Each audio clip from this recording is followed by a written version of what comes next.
Welcome to Engage360, Denver Seminary's podcast. Join us as we explore the redemptive power of the gospel and the life-changing truth of Scripture at work in our culture today.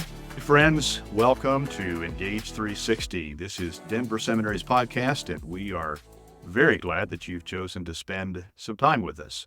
I'm Don Payne, your host for this episode, and we are delighted today to have a conversation with Jamie Nato.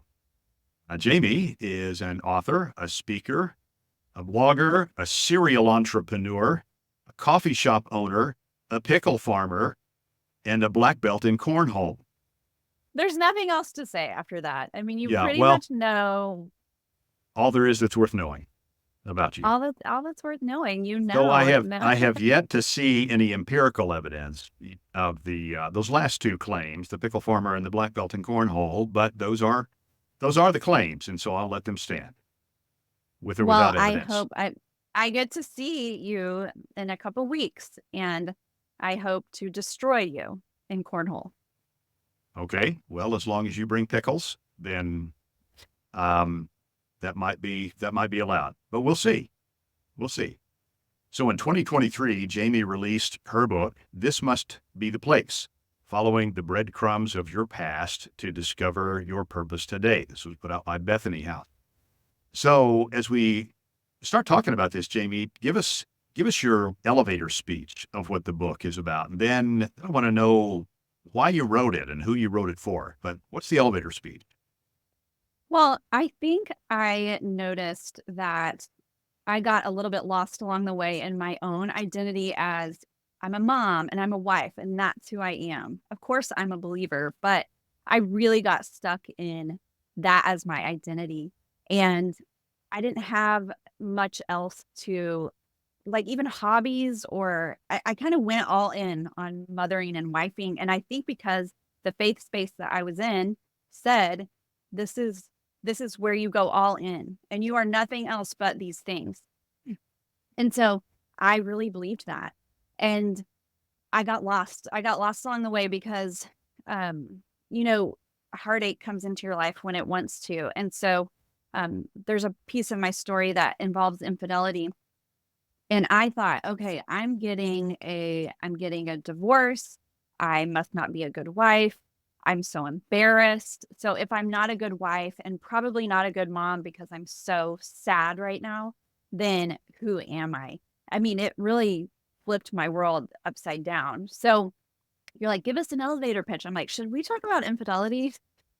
But that was the point in my faith and in my relationship with God where I realized I'm not just a mom and a wife. Like, I need to go back and see who God made me to be. And so I think my hope in this book is that women get a giant permission slip, and even you, Don, you get a giant permission slip to really look at your story, look back at your story, evaluate, kind of like ruminate on these stories that make up your life and say, hey, I don't think this stuff is an accident, and I don't think this part of my story is a waste, and I think God is a great reframer. And so I hope, that's what I think the Bible is, that he takes these things that are weird and awful and crazy and miraculous or funny, and he reframes them in light of his grand story. And so this is just a permission slip for women to, I tell a story, I go first, and then I ask them to reflect on their life. And I think if you really do look back and you reflect and you reframe and kind of see that things are interconnected and not coincidental, that it gives you a big, big permission slip to live intentionally. And I don't think a lot of us are living intentionally. I think it's like things happen to us and we're reacting and we're spending like 8 hours on our phone, like scrolling. And I think there's a better way. That's really well said. And you kind of answered the question about who you wrote it for, because what I hear, Jamie, is that lots of people are in the same space. Yeah. Caught in the randomness of life as it to use your words, as it just kind of happens to us, and we get in this habitual reactionary mode without seeing that there's any kind of pattern there. Yeah, And so, and we're looking at I think we know a lot about other people's lives. As women especially, we know a lot about our kids' lives, we know a lot about our spouse, his life, we know a lot about our friends' lives. We care for and nurture other people's lives and stories, but when it comes to our own, I have noticed women they are not looking back and making sense of their stories and really nurturing some of those things that need attention. And even some of those things that you would say, that was just bad and I've moved on. Like that was just bad and now I've moved forward. And I think I want to help you kind of dig around and say like maybe what I buried there is like that has some treasure. So like I buried that and said it was dead, but I wonder if there's something there that could give you life. you mentioned women, and I know it's not exclusive to women, but I think you do have mostly women in view here. Why does it seem that women may struggle with that so much? Are there just too many things coming at them from too many angles, and they just get Yeah, caught up in these demands and needs of others? And I think so. I think it's really, really easy to be distracted. And that doesn't mean just by your phone. I mean, I think the just daily mundane, whatever it is that but there is something also there about women not feeling like they can dream about something that's not their family or dream of something that isn't family oriented. So maybe you're single and you've been told like just get married and have kids and that just isn't everybody's story. And it can't that cannot be the pinnacle. That cannot be the climax of your life because and Don, you know this too, like inside of marriage and being a parent, it will let you down, right? And it's great too, but it's not where we put our hope. So I think there's something there. There's a block that women don't think that they can dream about something else. And then I think like life is just distracting. I also think it's hard work. Like if you're going to look back, you're going to encounter some things that you don't you've already kind of like moved on from. And I think it's hard work to pay attention to your story. it it may even be a skill that has to be honed. And one thing I appreciated about your book is that you do it in a way that it seems to give a model of how to hone that skill of looking at your story. Because Yeah, I don't know that that's a natural or easy thing for many people to do. I've grown up just reframing. Like Okay. I don't know if your people do Enneagram. I'm a 7 and so I'm going to be constantly reframing things and I have like severe ADHD as you know, as you well know. But as a student, as a squirrel student, but there's those things that just make you you. And so I've grown up reframing constantly like how do I make sense of that? And once I realized I love stories, I like telling stories. As you know, you gave me a B on my first paper, and I didn't know if if you wanted to repent for that publicly or I'm getting I wasn't going to done. bring that up. Yes, I I I didn't know did it was not still follow I being. didn't know it's still a sore spot. But go ahead. It's a Go ahead. sore spot, Okay. and since we're talking about the past, Yeah, that's a I, breadcrumb.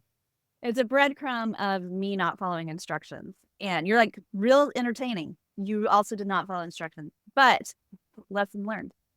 But, you know, I've been reframing. And when I look at the Bible and I look at what the Bible is, it is a bunch of stories. And the stories are told over and over and over again. And I think because stories are so powerful, I think, and I talk about this in the book, but when you start telling a story, your brain, whoever's listening, lights up in different ways. And we want to listen to a story. So I think the Bible is a bunch of stories that are constantly being reframed in light of, what Jesus did for us. And I think if we go back and look at our stories, I mean, there's funny things that have happened to me. I mean, I work in a space of like comedy, which your listeners right now are thinking like, she's actually kind of intense and has some sad stories.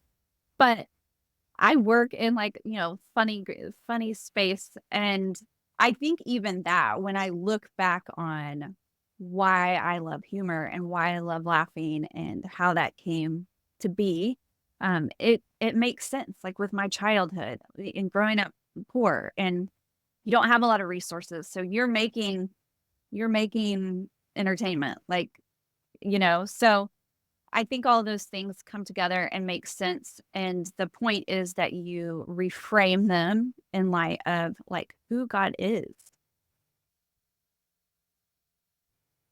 Even for those who may not be intuitive reframers like you are, what the way you do that, I think gives people a vision for that as a possibility that my life and all these, to use your metaphor, the breadcrumbs, these random breadcrumbs, Yeah. they can be reframed, even if it's not a natural or intuitive thing for people, as it may be for you. I find that to be one of the most hopeful things about the book, and I love the way you tell your stories. Now, I did notice your disaffection for capitalization, which reminds me of Cormac McCarthy's writing style. But that aside, the stories really are wonderful, and you. Um, well, let me before I get to that, let me just say that as cliche as it is these days to say that with God nothing gets wasted. I think your story overall and your stories are a really vivid version of that truth, that with God nothing gets wasted. That Yeah. I was reminded of that over and over as I read through your stories. And what I wanted to say about your stories is that they really are a quite creative example, for me anyway, of how to make our stories available to others and beneficial to others. Because stories can be interesting, they can be entertaining, but you do have a really interesting way of making your stories beneficial to others. Yeah. I think the stories are, I think, the most important thing about us. And so, because God put these stories in us, right? And you're living them out. You're living out these breadcrumb moments and you don't even know it. And and of course God does, but it's, when you're living it out, it's like, oh, am I going the right way? Am I doing this the right way? Who knows if I'm going the right direction? I rely on old faith sometimes. So I look back on stories where I see God showed up for me there. He really did show up for me there. And that was on purpose. I couldn't see it. So that now when I'm going through something that feels dark, I remember that God restored my marriage. Like it was miraculous. And so now I'm facing something hard in this area. And I say, no, we're not going to lose hope, because remember what God did for you over here. And so those stories, we bear witness to them, right? So when you tell a story, I get to bear witness to that, which is almost as powerful, maybe more powerful than someone telling the story. Um, because now I feel like that's like deep calling to deep. And so I think it's important. I think it really matters that we stop hiding our stories in shame, being embarrassed about the way things went, just telling the truth. And you'd be surprised at how many people say, me too. Yeah, That happened to me too. yeah, yeah. Well, for those who haven't read your book, and I do want people to read your book, um, give maybe just an example of or two of the stories and how those breadcrumbs work together into something really significant for you. Give people an example of what you're I, talking about. well, one of my favorite stories is I grew up next door to a severely disabled kiddo, and her name was Hannah. And this was a normal part of our life. We would take Hannah. This is Texas. It's the Wild Wild West, and it was the 80s.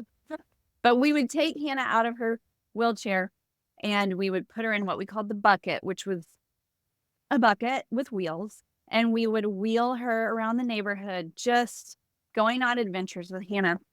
We would put her in a horse trough with us and do the world. I don't know if you know that you run in one direction, a bunch of you, and then it creates this whirlpool, and then you kind of sit and get carried in a rusty horse.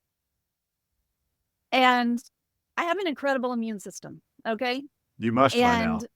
And by now I'm just shining. And so, we grew up, it was just normal for us to be around Hannah. And then when my dad went to law school, he decided he's going to go to law school in his late 30s with 6 kids. And he tells people he was in the Texas prison system, but he worked in the Texas prison system as a counselor is what they call them. So there's like a justice system inside of the prison, but you don't have to be a real attorney to be a counselor. You're kind of a mediator. And my dad was like, I keep winning all my cases in prison. And so he decided he is going to be an attorney.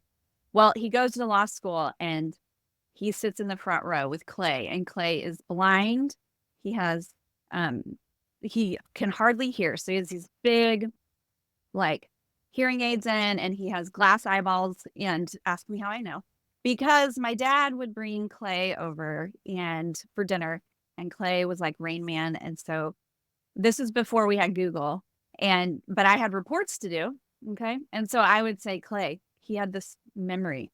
Clay, what happened? What happened in August 13th, 1981? And he used the shake back and forth, and he'd be like, August 13th, 1981. Okay, that was when he would tell me what president it was, what was going on, like everything that was happening. And so we just loved Clay. We grew up, and we did teach him to drive once. In hindsight, that is not safe, but it was just a John Deere buggy. So, and he changed our lives in a sense that it was just very common for me to be around people who are differently abled. So fast forward to my own life and my own motherhood story, and I have a differently abled child, severely developmentally delayed. And when I looked back at my story, because I kept saying, like, God, I don't think I'm not the right mom for this. Like, I don't have the skills for this. I don't know what to do. And frankly, I'm a little disappointed in the dreams that I had for her, and those aren't going to come true. So there's like, and then I feel bad about that. So I think when I was talking to God about that, the memories that popped up was Hannah and Clay, and God saying essentially, like, you know how to do this. Look at your breadcrumbs. Like, this is going to be, it's not going to be difficult, but you know how to do this. And I think it just gave me confidence, like, you know what? God put these people in my life to not only make my life better, but for my future. Like, I feel really equipped, and I feel really, like, blessed. That sounds kind of cheesy, but that Lila is in our life and she makes our life better. And the dreams that I had pale in comparison to the joy that she brings us. So, I mean, that's just one example, and that was kind of long. But that does it does show how these dots connect. Even if they connect over long spaces, they really do connect. Yeah, I believe it. I really believe it. I think everybody can find those dots, find those breadcrumbs, and if you do that, I think you will find a lot of purpose and a lot of confidence that God has equipped you. Yeah. You have what you need. Well, that's one thing I loved about the way you tell those stories, Jamie, is that underneath what is a collage of quirky, hilarious, extemporaneous experiences. Underneath all that, there really is a thickness, a gravity that runs pretty deep underneath your journey. And it sounds like that really anchors your journey. What was the process of writing this book like for you, of recalling, recapturing all these stories, pulling these dots together, and then showing readers what God has brought and is bringing out of all that? What's that process like for you? Well, I tried to write a different book before. I had publishers since I was blogging and I was talking about infidelity, and a lot of people weren't. Publishers were like, "Hey, you should write a book about infidelity." And so I wrote maybe like 8 chapters of it, and I hated it. I hated writing that book. But I had heard writers say writing a book is hard and it's torturous. And so I'm like, I guess this is how it's supposed to be. And I think it was because it was the wrong book. But and I just felt like I kept hitting a wall every time. And then I would be mad at my husband and he's like, "Oh, you were writing today," and I'm just digging up all this old stuff. I'm like, maybe stay out of the house for 2 days. Um, but I let it go. I just thought I didn't look at it in the middle of it. I wasn't like, "Oh, this is a breadcrumb. This is not the book you're supposed to write." This is one chapter. Like my life, I am not the lady who forgave her husband and now their marriage is restored. Like that's a part of my story, but my life is complicated and layered and there's good things too and funny things um and so I thought if I could just write a book of essays that someone could pick up. You don't even have to read it all the way through. Like it needs to be an easy read and not in a sense that it's not going to make you think, but I want it to be enjoyable for the reader. And unlike some of our academic things that we have to read, Don. But anyways, this I wanted to be just I'm just going to let that go. But go ahead. Man. I mean, yours were all good. Well, Okay. clearly. But yeah, I think so when I started writing this book, I loved it. I loved it. I wrote it so fast. I would write half a chapter in a day, the next chapter the next day, then send it to my editor. She would tidy it up. Not that I needed a lot. Yes, I did.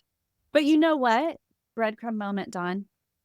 All those red lines on that paper. I mean, my editor, they tear it up. At first you look at it and you think, I'm the worst writer in the universe. And then you think, oh, they're just making me better. And so when it comes to writing academic papers, you learn to appreciate the critique so that you're better the next time. Okay. But you know what? I was just all that to say, like, I loved writing this book. And I think if your listeners are trying to, maybe they have a dream of writing a book, sit your butt in the chair, sit down and write, and just write as long as you can. So, I mean, maybe that's not going to work for everyone, but for a squirrel like me, that worked. Well, sometimes in a writing project, even if we know or we think we know what we're going to write before we sit down to start writing, right? Or we wouldn't sit down to write. The writing process itself discloses things we did not know that we knew. In other words, we learn more about our own story. We learn more about what it is we think by having to write it down, and we didn't know that before we started. Did that happen to you at all? It happens every time. I think, oh, I'm going to write about this, and then it's something completely different. And I say, I didn't even know that was in there, but it needed to come out. But I think writing is reflecting. If you are going to sit down and write something, and academic or not, you are reflecting on a piece of whatever. And I think even if you're not a good writer, like writing your story is important, and women in particular need to take up more space with their stories. So if you really do answer the questions, that my secret hope that I didn't tell my publishers was that you would have your own little memoir, and it doesn't need to be well written, but if you answer those questions, you're going to have some meat that it's really important to bear witness to. Well, I think that bears witness to the case you're making in the book. That is part of the breadcrumb trail that comes together.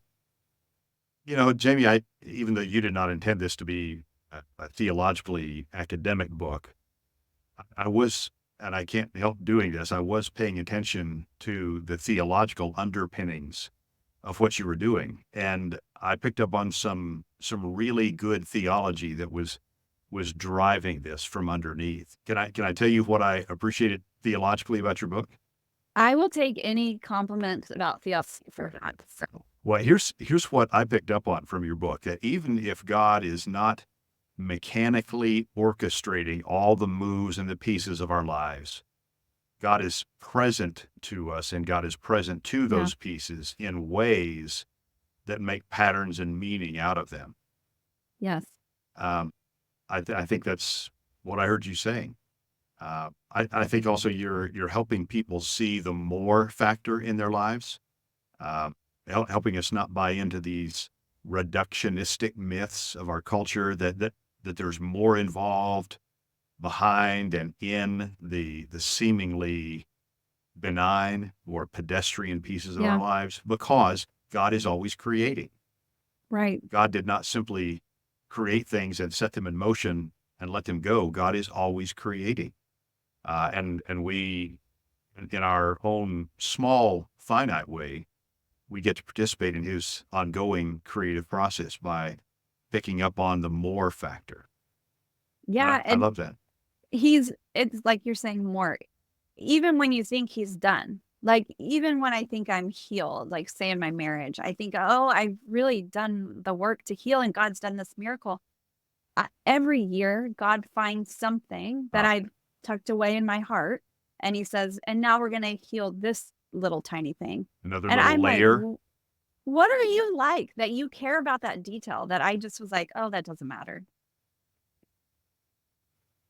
I picked out a number of statements you made from your book, and I'd love to just read them back to you and have you reflect on them if you care to.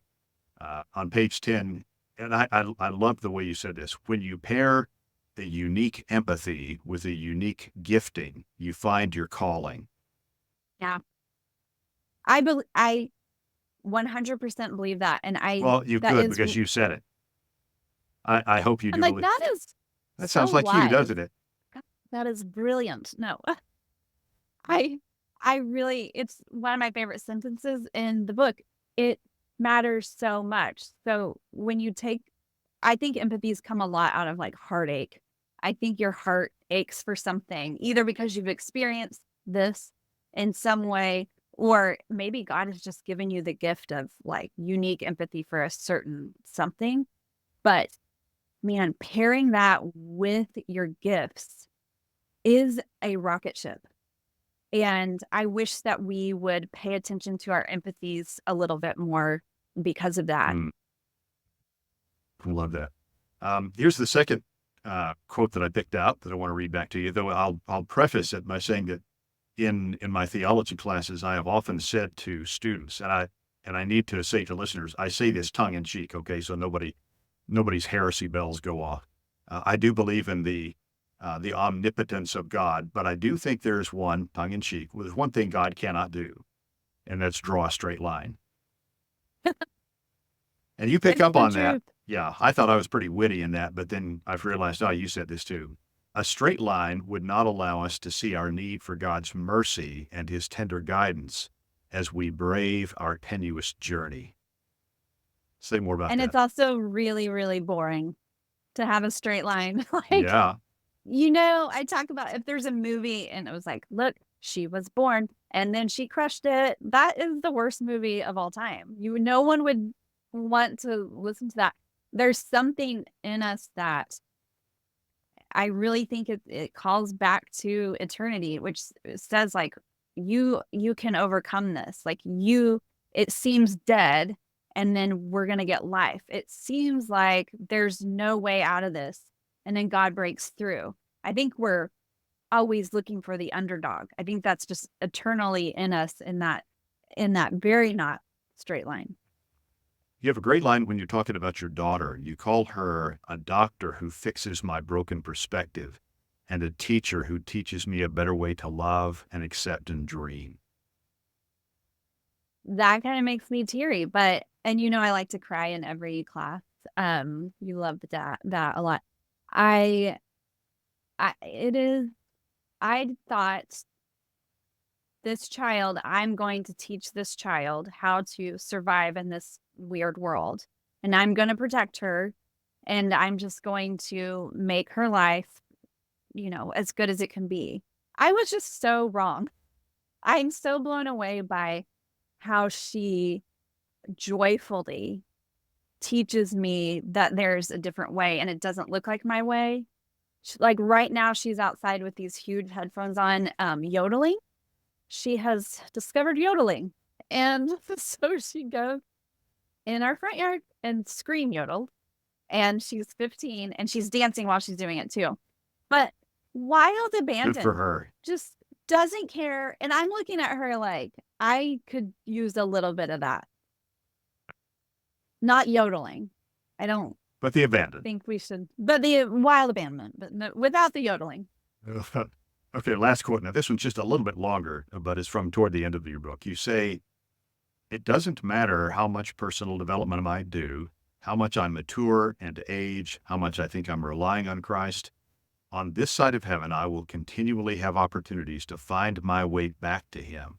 I will desperately need to find my identity in Christ over and over."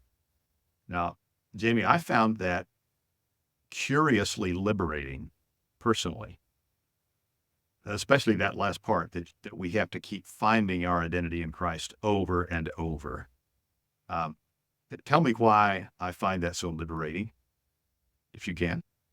Well, does it not just give humans a permission slip to just not have it all together all the time? And I certainly don't, as we all know, but that God put something in us that we would need, that we would keep needing Him, that otherwise, if everything goes the way that I want it to go, and I find this often. Things are good and I don't need God as much.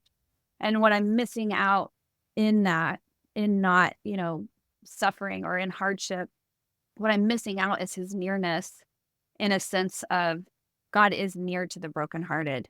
And I am often jealous of myself in those times, like when my marriage was falling apart, where I really felt like God's breath was on my neck. And I call it spooning with Jesus, but my sister says I can't say that anymore. So that's the last time I'm going to say it. But I felt so close, like Jesus was there. And you cannot, that feeling and that nearness and His presence is better than getting what I want, getting my marriage back or having my life perfect or having a kiddo who's just like everybody else or whatever. It's His presence and His nearness was the reward, not the thing I thought I wanted. Well, I have to tell you, Jamie, I think your book is one of the more hopeful things I have read in quite some time. Thank you Well, for the gift. that makes me happy. And I think your listeners should know that this is a pink book, that It it's is, very and if they're colorful. watching the video version of this, here it is. And The it pink book just sat on makes my me desk for so what? happy to think about this sitting on your desk with all your academic books and your bright little light pink book. But hey, you have alluded a few times to grades and uh, the reading that you may not have enjoyed as much. You're part of a women's leader cohort here at Denver Seminary. How did that show up on your breadcrumb trail? I wrote this, I finished this book and then you launch it, and I was looking around like, what do this has never happened to me. I usually always have a lot of plate spinning and I know what I'm going to do and I'm a dreamer, and I had nothing. And I kept praying like, this is such a weird feeling. What do I do? And then my friend said, "Hey, we should go to seminary together." And without even looking at any documents or, saying like, how long is the program and what even is the degree? I said yes and got wrangled into this cohort. But it has been one of the best things I've ever done. I wish I would have done it earlier, but you can't go back. And it has been one of the most formative uh, activities that I've ever done. And I think I didn't expect I wanted to learn. I love to be like I like information and I like to be mentally stimulated, but I don't think I expected that I would love God so much more than when we started. What role has your cohort played in that? Doing this as a cohort with other women? Well, I've tried to quit 4 times. So you when you have a cohort though, it's you move kind of as one. So you of course are writing your own papers and taking your own tests, but you're kind of doing it together. So you have questions. What does this mean? I have I am a clay to my classmate Amy, Amy and uh and Rebecca, but they kind of Sherpa me in a way because I don't understand the instructions or like Don so egregiously gives instructions that are about 3 pages long. And so some things Again, get lost. I'm just going to let that go. But go ahead. Go ahead. I'm not used to several pages of instructions, but you start kind of remembering, okay, this is school and we're doing it this way. And so the cohort keeps you going and the relationships that you build inside of your cohort because it's small. I mean, it is small enough that you get to know everybody and they keep you going. And so you think, oh, I'm going to quit. But then you think, no, I'm not because all my classmates said, um, or when they want to quit and you're like, over my dead body, not today. No. So it's kind of, I can't recommend it enough. It's not that you can't do it without a cohort, but this experience of a cohort makes it so much more rich. You mentioned loving God more. How so? I I think I distilled the story in the Bible down to an uncomplicated, unlayered, just it was flat. I think not flatness. My relationship with God is real and vibrant, and it was before this, but I think I distilled these stories into really simplistic things about God. And now with the context and even like we're doing New Testament right now. And I used to be like, Paul, you are something else. Like, you're not my favorite. And like, tone it down. Let's take it down. And now I'm reading more and getting the context and learning about his background and history. And I'm thinking, I think I want to be his best friend. And so it's just changing the way that I view God and view the Bible and remember like, oh, all these stories are so connected. All these stories are telling us something about God's character. And I didn't have such a robust understanding or reading of the Bible. That's so well said. You must be a writer. You ought to write a book. I did it. And now I only have the brain space to read. I was thinking when we went into the cohort, I was thinking Denver Seminary would be like, hey, you guys are doing some stuff. You're reading, you're writing, you're like preaching, maybe you're whatever. You're doing a lot of things. And so we're going to kind of go easy on you. And we are going to not make you cite things with the correct Turabian. And I was not right. I was not right. It's a rigorous program, and you academic people care about your citations. Well, we do. Yes, we do, as a matter of fact. Because I learned that. Why? Because we have no life. Well, And I didn't that's wanna all say we can it, care but- about. I know, but Yeah, you did. I didn't well, wanna say it, well, but- on that note, Jamie, thanks. Thanks for spending time with us, and thanks for the work that you put in, and not just the work that you put in, but for putting yourself and your journey into this book. This must be the place. I'll put in one more final plug for it. This must be the place, following the breadcrumbs of your past to discover your purpose today. So if you don't have a copy, get yourself a copy of this thing, wherever Do you it. get books.